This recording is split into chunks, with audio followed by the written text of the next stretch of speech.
वामन। बहुत समय पहले महाबली नामक एक शक्तिशाली असुरों का राजा था। वह विरोचन का पुत्र था और विष्णु भगवान के परम भक्त प्रहलाद का पौत्र था। राजा महाबली दयालु, कुलीन तथा उदार होने के साथ साथ अत्यंत महत्वाकांक्षी था। सत्ता के लोभ के कारण उनसे तीनों लोकों पृथ्वी, स्वर्ग तथा पाताल पर आधिपत्य जमाने की सोची। फलतः दिव्य ऋषियों तथा देवताओं को परेशानी होने लगी। वे असहज हो उठे। उन्होंने विष्णु भगवान से सहायता मांगी। ब्रह्मांड में व्याप्त अशांति को दूर करने तथा देवताओं की सहायता करने के लिए विष्णु भगवान ने पृथ्वी पर अवतरित होने का निर्णय किया। उन्होंने ऋषि कश्यप और उनकी पत्नी अदिति के घर वामन के रूप में जन्म लिया, जो कि उनका 5वां अवतार था।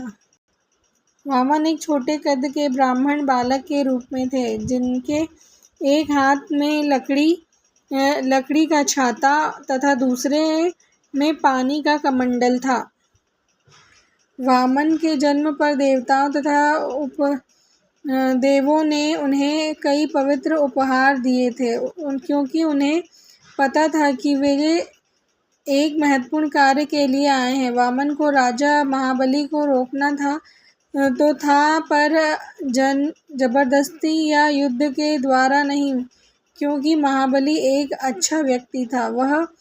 यह कार्य उन्हें सूझबूझ और चतुराई से करना था। एक दिन महाबली ने अपनी उदारता दिखाने तथा और अधिक शक्ति प्राप्त करने के लिए एक महायज्ञ का निर्णय किया।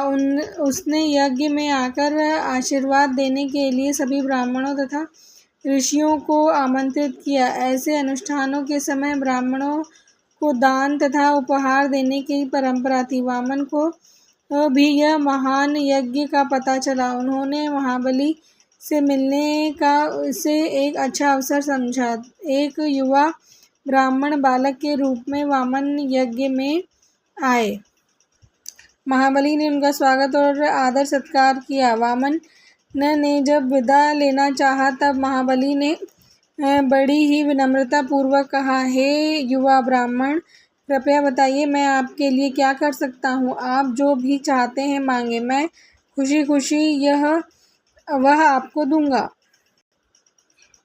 एक मंद मुस्कान के साथ वामन ने कहा, हे राजा महाबली, मैं एक साधारण सा ब्राह्मण हूँ। मुझे अधिक कुछ नहीं। मैं अपने पैरों से मापी गई बस 3 पग भूमि चाहता हूँ। महाबली जोर से हंसा। उसे विश्वास हो गया नहीं रहा था कि यह छोटा ब्राह्मण इतना कम क्यों मांग रहा था। उसने कहा, बस 3 पग बराबर भूमि। आप चाहें तो सोना, जेवरात या फिर राज्य मांग सकते हैं। पर वामन ने शांतिपूर्वक कहा, हाँ प्रिय राजन, मुझे मात्र 3 पग भूमि ही चाहिए। जैसी आपकी इच्छा, महाबली ने उत्तर दिया। तभी महाबली के गुरु तथा सलाहकार शुक्राचार्य को लगा कि कहीं कुछ तो गड़बड़ है। उन्होंने महाबली को सचेत करते हुए कहा, हे राजन, रुकें। यह कोई साधारण ब्राह्मण बालक नहीं है। यह स्वयं विष्णु भगवान है, जो आपका सब कुछ छीनना चाहते हैं। उनका अनुरोध न स्वीकारें। किंतु उदार महाबली ने कहा, गुरुजी, यदि इस बालक के रूप में विष्णु भगवान स्वयं भी हैं तो भी मैंने उन्हें वचन दिया है। मैं अपने वचन वापस नहीं ले सकता हूँ। वचन पूरा करना मेरा कर्तव्य है। शुक्राचार्य हर हाल में महाबली को रोकना चाहते थे। उन्होंने हर संभव प्रयास किया, पर वे असफल रहे। तब वामन ने आगे आकर कहा, हे राजन, चलिए प्रारंभ करते हैं। महाबली ने सिर झुकाकर उन्हें प्रणाम किया और कहा, कृपया आप अपनी भूमि चुनें। अगले ही पल अविश्वसनीय घटना घटित हुई। वामन का आकार बड़ा होने लगा। वे बड़े होते गए और त्रिविक्रम नामक एक विशाल रूप ले लिया। उनका शरीर इतना विशाल था कि उसने आकाश और धरती को भी ढांक दिया था। महाबली तथा आसपास के सभी लोग विस्मय पूर्वक इस दृश्य को देखते ही रह गए। वामन ने अपना पग उठाया और पहले पग में ही पूरी पृथ्वी माप ली। दूसरे पग में उन्होंने पूरा स्वर्ग माप लिया और उन्होंने महाबली की और देखा और कहा, हे राजन, मैंने 2 पग से धरती और स्वर्ग को माप लिया है। अब मैं अपना तीसरा पग कहाँ रखूं? महाबली को लगा कि अब तो उसके पास देने के लिए कुछ भी नहीं। वह वामन के सामने नतमस्तक होकर बोला, मेरे प्रभु, मेरे पास जो भी था मैंने आपको दे दिया। अब मेरे पास कुछ नहीं है। आप तीसरा पग कृपया मेरे सिर पर रखें। वामन न मुस्कुराए और बोले, हे उदार राजन,